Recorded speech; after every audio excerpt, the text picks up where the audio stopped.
String instruction से मुराद ये है कि अभी तक जो है वो बता रहा है कि 8088 माइक्रो प्रोसेसर में हमने जो इंस्ट्रक्शंस की हैं वो बड़ी सिंपल थी। इस चैप्टर में हम थोड़ी सी पावरफुल इंस्ट्रक्शंस जो हैं वो रन करवा के देखेंगे, ठीक है। इसमें प्रोसेस करेंगे blocks of data in one go, ठीक है, यानी बहुत ज़्यादा, मतलब कह लें कि एक से ज़्यादा वर्ड्स का डाटा जो है वो हमारे पास होगा ब्लॉक्स की शक्ल में। And they are called block processing or string instruction, ठीक है। इस चीज़ को हम ब्लॉक प्रोसेसिंग या स्ट्रिंग इंस्ट्रक्शन कहते हैं। This is the appropriate place to discuss as we have just into the block of memory which is the video memory. The version of the memory for a processor is just a block. अच्छा, there are just 5 block processing instructions। पांच वो कह रहा है कि हमारे पास 808 जो micro processor है उसमें 5 ब्लॉक प्रोसेसिंग इंस्ट्रक्शंस होती हैं, ठीक है। In primitive the instructions answer to create a single cell of the memory at one time. Special prefixes to create the instruction hardware control the REP prefix. तो ये prefix हम use करते हैं, इसको हम रिपीट के लिए यूज करेंगे, ठीक है। The REP prefix allows instruction to create a number of data elements in one instructions। तो ये हमारी हेल्प करता है। ये कोई लूप की तरह नहीं है। rather this repetition is hard coded into the processor, क्योंकि ये हार्ड कोडेड प्रोसेसर होता है। एंड फाइव इंस्ट्रक्शंस आर, ये पांच कौन कौन सी हैं? एस टी ओ एस है, एल ओ डी एस है, सी एम पी एस है, S C S and move S है, ठीक है। तो S T S mean control string, L O D S mean load string, और C M P S compare string और scan string and move string. तो ये पांच इंस्ट्रक्शंस जो हैं वो हम डिस्कस करेंगे, ठीक है। पांच इंस्ट्रक्शंस आपको आनी चाहिए। Move as is instruction that allows the memory to memory moves as it discussed in the exceptions to the memory method use। ये हम पहले ही डिस्कस कर चुके हैं कि मेमोरी टू मेमोरी कैसे पता है होगा। क्या, तो ये जो लाइन लिखी हुई है कि ये लूप नहीं है और रिपीटेशन हार्ड है कोडेड इन द प्रोसेसर, इसकी मुझे समझ ही नहीं। मतलब ये कि ये इस तरह से नहीं है कि हम इसको लूप की तरह इस्तेमाल करेंगे एज अ इंस्ट्रक्शन। जैसे लूप होती है ना, तो उसमें तो हम एक इंस्ट्रक्शन को बार बार रिपीट खुद करवाते हैं, जबकि ये ऑटोमेटिकली ऑलरेडी प्रोसेसर के अंदर रिपीटेड इंस्ट्रक्शन के तौर पर कोडेड होती हैं, ठीक है। इनको लूप लगाने की जरूरत नहीं है, ये बल्कि खुद ब खुद अच्छा। रिपीट हो रही होती है, ठीक है। तो कह रहा है कि स्ट्रिंग इंस्ट्रक्शन जो है वो कुछ कम्प्लेक्स हैं that perform the number of task against one instruction. तो एक इंस्ट्रक्शन के अगेंस्ट इन्हें बहुत सारे जो है वो टास्क करने पड़ते हैं, इसलिए थोड़ी सी कम्प्लेक्स है। REP हम यूज करेंगे to task the complex loop in one instruction। These cause a drastic and speed improvements in the operation, ठीक है जी। There are number of common things in the instruction। Firstly they all work on a block of data। ये सारी block of data पे काम करती हैं। इसमें DI and SI जो है वो यूज होते हैं, ठीक है। SI एंड DI का ये आपको पता है, सोर्स इंडेक्स और डेस्टिनेशन इंडेक्स हम यूज करते हैं। DI and SI holds a pointer in it and override a possible that can change the association from DS, but the default is। जब कोई हमें स्ट्रिंग इंस्ट्रक्शन नीड होती है memory destination, तो फिर हम ES भी यूज कर सकते हैं और the pointer to it. No override is possible, overriding it इसमें पॉसिबल नहीं है। मैंने हमारा बाइट रजिस्टर इज needed, जब कभी बाइट की जरूरत पड़ती है तो हम AL जो है वो उसको यूज करते हैं ताकि वो मेमोरी को वैल्यू को होल्ड कर सके। इसी तरह one ever a word register is use तो AX होल्ड द वैल्यू, ठीक है। इस फॉर एग्जाम्पल वगैरह STS जो हमारे पास है स्टॉप स्ट्रिंग है, store the register in the memory. So AL और AX is the register and use to the point to the destination, ठीक है। तो ये सारा जब हम अभी इंस्ट्रक्शन को समझेंगे तो ये आपको समझ आ जाएगी। इसको एक दफ़ा पढ़ लेना ताकि आपके कॉन्सेप्ट्स जो हैं वो क्लियर हो जाएं, ठीक है। हम चलते हैं यहाँ पे। दो इंस्ट्रक्शन जो है वो हम set and clear direction flag के ब्लॉक लिए। ऑफ डाटा से बात क्या है कि सिंगल इंस्ट्रक्शन की जरूरत नहीं मतलब डाटा ब्लॉक्स की है। शक्ल में ब्लॉक ऑफ होगा, डाटा। सिंगल एलिमेंट नहीं होगा बल्कि मल्टीपल ब्लॉक्स की शक्ल में डाटा होगा, जैसे इस तरह से एक स्ट्रिंग है तो उसको हम ब्लॉक्स की शक्ल में ले आएंगे, इस तरह से उसके ब्लॉक बन जाएंगे, ठीक है। इसके लिए CLD हमारे पास क्लियर डायरेक्शनल फ्लैग और ST सेट डायरेक्शनल फ्लैग है। Every string section has two variants, हर एक के दो वेरिएंट है, बाइट वेरिएंट है और वर्ड वेरिएंट। यानी एक में हम बाइट को यूज करेंगे, दूसरे दोनों में से कोई एक हम यूज कर सकते हैं। One two variants of the STSR, तो ये हमने पहले भी डिस्कस किया था कि BSR लगा होगा तो मीन बाइट है, WSR लगा होगा तो वर्ड है, ठीक है। वर्ड इसी है। तरह बाकी अदर इंस्ट्रक्शंस के साथ हम एंड पे बी लगाएंगे तो वो बाइट वेरिएंट होगा, और अगर वर्ड लगाएंगे तो वर्ड होगा, ठीक है। अभी हम आते हैं STS पे। तो STS ट्रांसफर द बाइट और अ वर्ड फ्रॉम रजिस्टर्स, ठीक है। Register AL or AX to string element addressed by, ये इसके वो हम पढ़ चुके हैं कि हमारे पास जो है वो रजिस्टर यूज होंगे। Update the DI to find the next location, and STS is often use to clear a block और memory or fill in the constant. Implied the source will always be in, तो source कहाँ होना चाहिए, AL या AX में। if DF is clear, DI will be the incremented by 1 to depending whenever हम bite use कर रहे हैं। अगर बाइट यूज करेंगे तो हमें पता है कि 8 जो है वो बिट्स जो है वो इंक्रीज होंगी, वर्ड यूज कर रहे जी होंगे तो 16 बिट्स जो है वो इंक्रीज होंगी, इंक्रीमेंट होगा, ठीक है। तो जो हम यूज कर रहे हैं उस हिसाब से इसमें इंक्रीमेंट हो रहा होगा। तो मैं इसकी इंक्रीमेंट। एग्जांपल पे जाते हैं, यहाँ पे देखते हैं,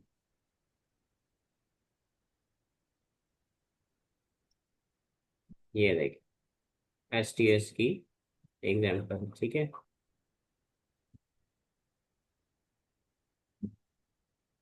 We will take this example of clearing the screen and observe that how simple and fast the operation is with the string instructions, ठीक है। Even if there are three instructions in a loop, they have to be fetched and decoded, and average iteration time of three instructions is multiplied the number of iteration. In case of string instruction, many operations are short circuited. Instruction is fetched and decoded once and only the execution is repeated CX time, जो इसमें हमने बताया होगा कि कितना दफा repeat करना। That is why string sections are so efficient in the operation, and program to create a screen places 072 on the 2000 words on the screen, ठीक है। तो ये उसका प्रोग्राम है, इसमें ये क्लियर स्क्रीन के लिए हमने सर यूज किया है, वे ठीक है। वो कह रहे ना कि ये बड़ा एफिशिएंट है, बस मुझे समझ नहीं आई कि इसके अंदर क्या है ऐसा कि ये एफिशिएंट है इसकी वर्किंग में। ये लिखा तो हुआ है कि ये हमारे पास जो है मैनी ऑपरेशन जो है वो this instruction is fetched and decoded once, तो एक ही दफ़ा में ये फेच और डिकोड हो जाती है।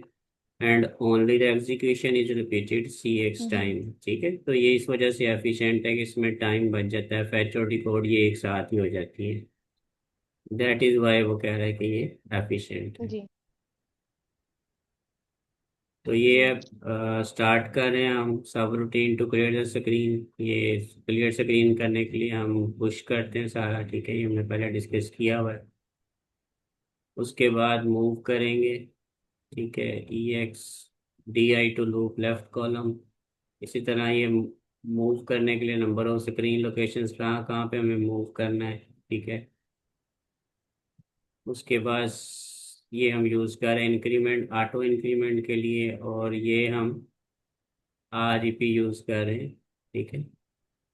STS और W से मुराद यहाँ पे हमने वर्ड वेरिएंट यूज़ किया है, ठीक है। तो इससे क्या होगा, पूरी की पूरी स्क्रीन जो है वो क्लियर हो जाएगी। इसी तरह जो पुश की थी चीज़ें, ठीक है, अब हम इनमें से पॉप करेंगे DI को, CX को, AX को, CS को, और हमारे पास जो है वो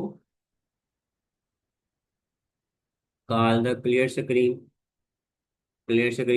यूज करने के लिए, और लास्ट में टर्मिनेट करने के लिए हम AX के अंदर ये वाला प्रोग्राम जो है मूव करते हैं, ठीक है। Space efficient way to zero a 60 bit register with itself, ठीक है, this instruction take just 2 bytes compare to move which would take 3।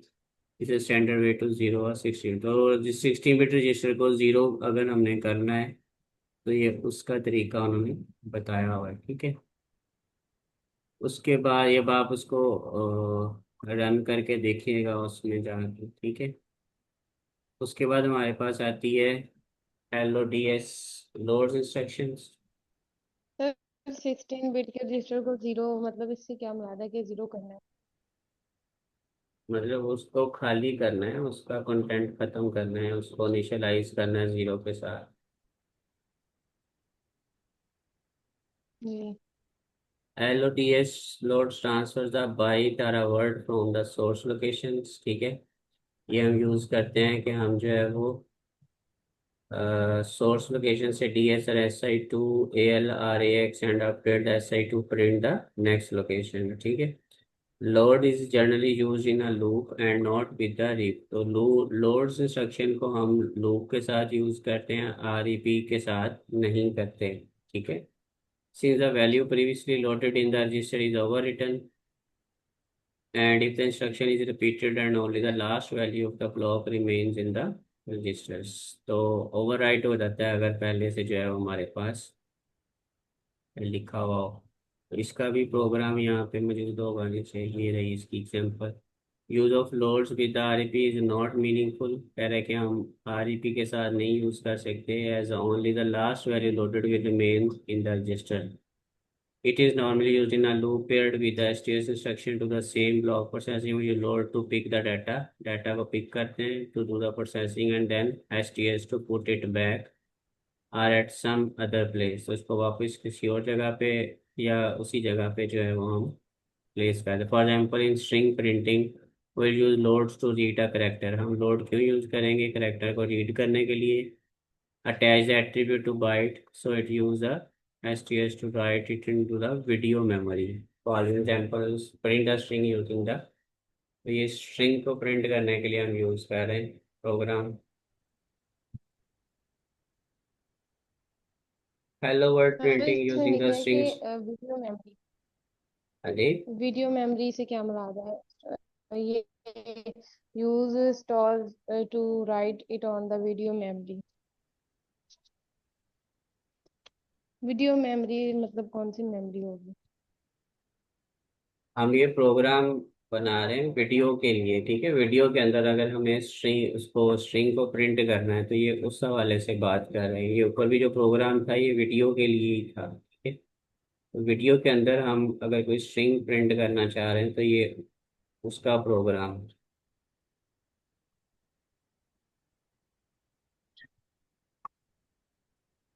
Hello world printing using the जी सर। String instructions. ठीक है, ये सारा वही है। यहाँ तक हमें पता है कि हम हेलो वर्ल्ड को इस तरह से एक वेरिएबल बनाकर उसमें स्टोर करें और ये उसकी लेंथ है हमारे पास सर हम स्ट्रिंग। हेलो। क्या जी सर। क्या पूछा आपने? नहीं सर कुछ नहीं। नहीं सर कुछ नहीं आगे चले। अच्छा, उसके बाद subroutine to print a string take the exposition y attribute से its length as a parameter। यहाँ से हम प्रिंट स्ट्रिंग के लिए जो है इसको यूज कर रहे हैं BP। ये जो हमने इसमें मूव की है SP को BP के अंदर। ES सारे रजिस्टर जो हैं वो हम एक एक करके स्टैक के अंदर मूव कर देंगे। ठीक है, जहाँ जहाँ पे उनके लोकेशंस मौजूद हैं उसके बाद हम जी सर। ये वाला एड्रेस जो है वो AX में देंगे और लोड कर लेंगे जितने भी कॉलम्स या रोज जो हैं उसके अंदर मौजूद हैं वो। फिर मल्टीप्लाई द वाई पोजीशन ताकि पूरी पूरी स्ट्रिंग उसमें आ जाए। और ऐड एक्स पोजीशन, इस तरह से पूरी स्क्रीन जो है वो हमारे पास। ऐड फिर 12 add x position and turn into the byte offset. ठीक है, ये सारी चीज़ें सर हमने यहाँ। मल्टीप्लाई बोला है तो तब भी उन्होंने प्लस का निशान लगाया। और अगर प्लस ऐड का बोल रहे हैं तब भी वो प्लस का लगा रहे हैं, BP+10 और BP+12। Multiply byte BP+10।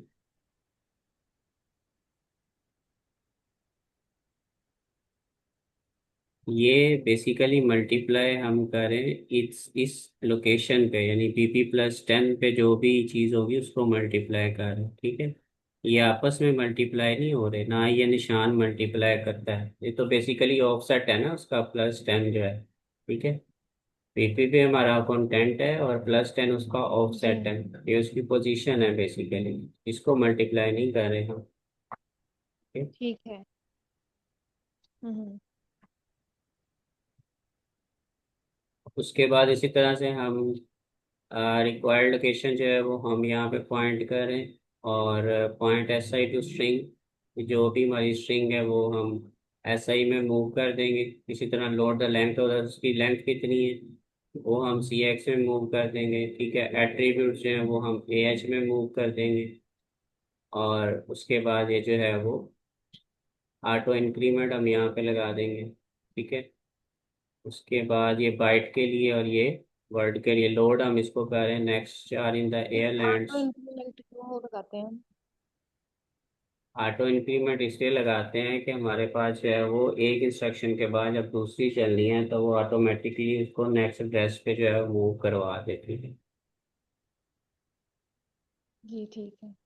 उसके बाद चूंकि हमने इसमें कहा था कि हम इसमें लूप का इस्तेमाल करेंगे, ठीक है, तो लूप हम लगा रहे हैं नेक्स्ट चार से, तो ये वाली चीज़ें जो है बार बार चलती रहेंगी, ठीक है। लूप चलती रहेगी ये। उसके बाद ये सारी चीज़ें पॉप करनी है, और ये क्लियर स्क्रीन के लिए कॉल करना है। उसके बाद ये हमने वैल्यू मूव करवाई 30 और 20, ठीक है। ये जिस जगह पे मतलब स्क्रीन में हम इसको प्रिंट करवाना चाहते हैं वो हम इसको मूव कर दिया। और ये हमने जो है वो मैसेज जो हमने यहाँ पे स्टोर कराया था इधर, ये वाला, ठीक है। तो यहाँ से हम इसको फेच करेंगे, इसके अंदर मूव करवाएंगे, और जो भी हमारी लेंथ है उसे हम ये प्रिंट STR को जब कॉल करेंगे, ठीक है, तो हमारा जो प्रिंट है वो शुरू हो जाएगा, ये वाला सही है। उसके बाद टर्मिनेट के लिए हम ये जो है वो लगा, बहुत ऑपरेशन उसने कहा ऑटो इंक्रीमेंट में होंगे। TS is automatically initiated our segments, and ES points to video memory, SI points to address of our string, DI points to the string range। ये सारा नीचे इसकी डिस्क्रिप्शन दी हुई है, कौन सी चीज़ किसके लिए पॉइंट कर रही है, तो इसको आप पढ़ लेना, ठीक है, तो आपको मजीद अंडरस्टैंडिंग हो जाएगी इसकी, सही है। ठीक है। अच्छा, उसके बाद तीसरी जी हमारे सर। पास है जी मूव एस, ठीक है, नहीं, स्कैन एस। स्कैन स्ट्रिंग जो है ये कंपेयर करती है सोर्स बाइट और a word in the register AL or AX with the destination string element addressed by updates DI is updated to the point to the next location। ये क्यों use होती है? SES is often used to locate the equality or inequality in the string, so the use an appropriate prefixes। तो हमें string को अगर scan करना है और स्कैन करके ये आइडेंटिफाई करना है कि वो दूसरी स्ट्रिंग के इक्वल है या नहीं है, तो उसके लिए हम ये यूज करते हैं।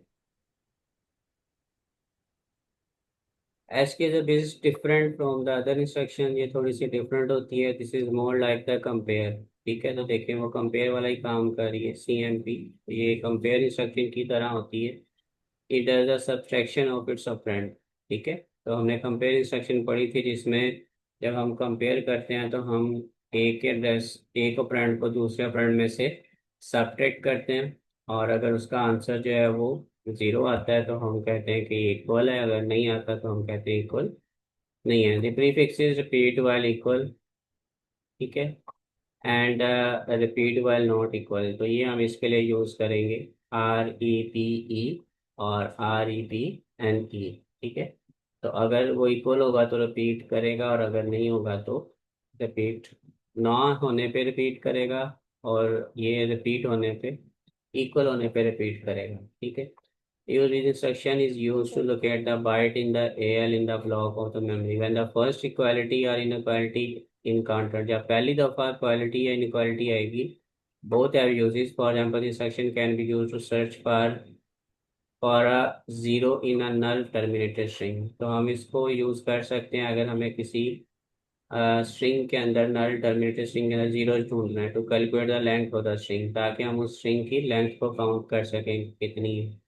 अब इससे क्या होगा कि वो पूरी स्ट्रिंग में से देखेगा कि नल कहाँ पे है, तो उस नल तक जाते जाते वो जितनी दफा, जितने एलिमेंट्स को वो विजिट करेगा या स्कैन करेगा, वो उसकी लेंथ होगी। तो अगर आपसे ये क्वेश्चन होता है कि आपने अगर किसी स्ट्रिंग की लेंथ काउंट करनी है, या आपको जो है वो पता करना है कि उसकी लेंथ कितनी है, तो उसके लिए आप SCS इंस्ट्रक्शन जो है वो यूज करते हैं।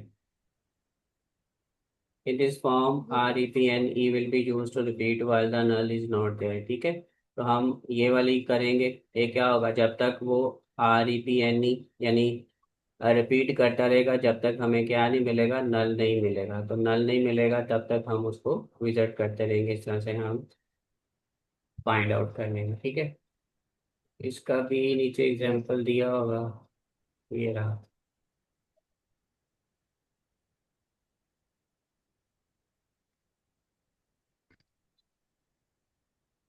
इसमें से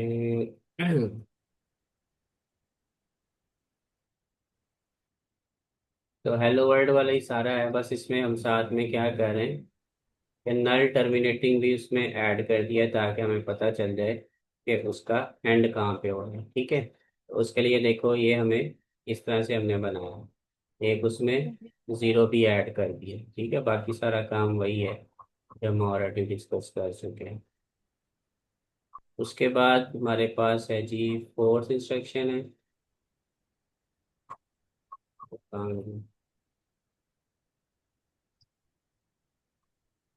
मूव। ठीक है, मूव एस। तो अगर हमें पूरी एक स्ट्रिंग को मूव करना हो, मूव स्ट्रिंग इंस्ट्रक्शन जो है वो हम यूज करेंगे। ये ट्रांसफर अ बाइट और वर्ड। तो ये पूरी की पूरी बाइट या वर्ड को जो है वो ट्रांसफर करती है from the source location, source EDS और SI टू द डेस्टिनेशन जो है वो ES और DI है। ठीक है, अपडेट करती है SI एंड DI को to point the next location. सही हो गया। Move S is use to move the block of memory. Memory का पूरा ब्लॉक अगर हमें मूव करना है, या DF is important in the case overlapping blocks. तो DF हम यूज करेंगे ताकि हम ओवरलैपिंग से बच जाएं। For example when the source and destination blocks overlap. Overlap से मुराद के एक के ऊपर जो है वो दूसरा अगर आ रहा है, the source is below the destination copy must be done. तो अगर वो ओवरलैप हो रही है तो हमें पहले जो एड्रेस उधर सेव है उसकी कॉपी हमें करने की जरूरत है। ठीक है, if the destination is below, the source copy must be done, and we cannot perform the both case copy impression properly. The direction flag was not provided. तो हमें DF की जरूरत पड़ेगी, इन डायरेक्शन फ्लैग का जरूरत पड़ेगा। If the source is below the destination and upwards copy is used to source the copy